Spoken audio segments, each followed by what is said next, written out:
everybody, it's Star Raptor here. Welcome to my spoiler-free review for Justice League, and DC does it again. They started with that momentum going forward with Wonder Woman. It was a hit, and I think Justice League is a pretty darn good film. So let's talk about the plot. So it goes back to Batman v Superman, where we have the death of Superman.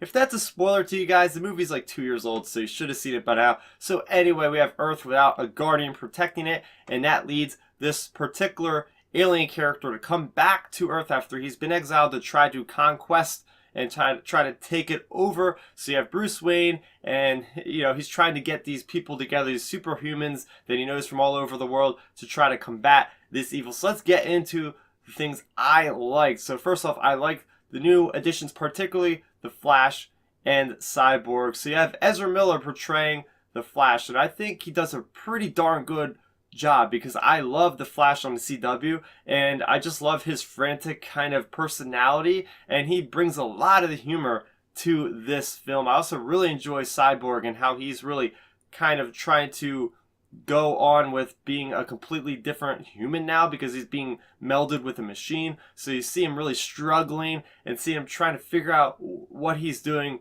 after he's technically been dead. So really great job by Ray Fisher there portraying that character. Speaking of the team, their dynamic together was amazing.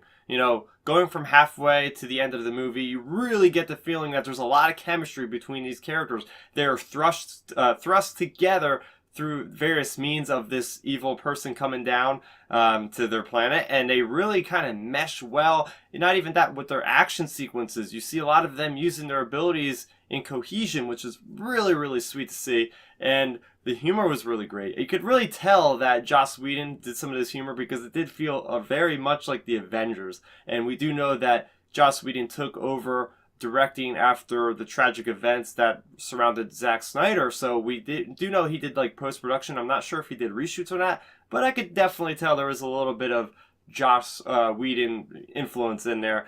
Speaking about the special effects, they are fantastic. I really loved seeing those slow motion shots of the Flash, and you just see all the electricity. It's just freaking spectacular. And also Cyborg. He was one of the main things I had a problem with going into seeing this film because the trailers to me just didn't do it justice. I guess they were going to the last minute with their animation and their CGI because he looked fantastic. Not at any point that I think he was a computer-generated character. They did a really bang-up job with the VFX. And finally, the last thing I want to mention is this movie really left me on a high note. Now, I can't say that with a lot of the other DC movies. They've kind of been a lot of doom and gloom for the most part. So it was really refreshing to see a DC movie actually like making me leave the theater on kind of a high. And it was really great to see these characters kind of just giving hope, and that's the main message that I took away from this film.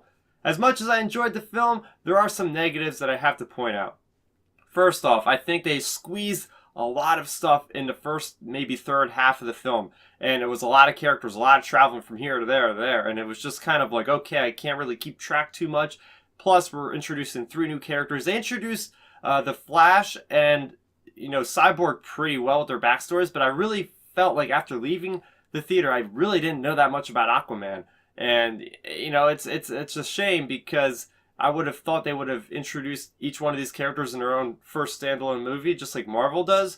So it was kind of throwing me off a little bit, and not to mention, but when they were introducing characters, it did get a little bit slow. I was kind of thinking like, okay, let's speed this along a little bit. Yeah, there were little action sequences, but everything was so segmented. It almost felt like a completely different movie in the first half versus the second half, so that was kind of strange. And the problem that's been plaguing a lot of superhero films recently is this villain.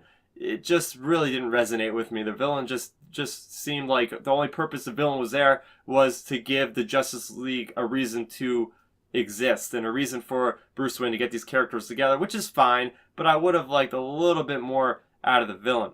So with that being said, I'm going to give Justice League a score of an 8 out of 10. It didn't exceed my expectations, but I had a damn good time in this movie theater. And don't forget, there is a great after credit scene, so make sure you stick around till the way end of the credits.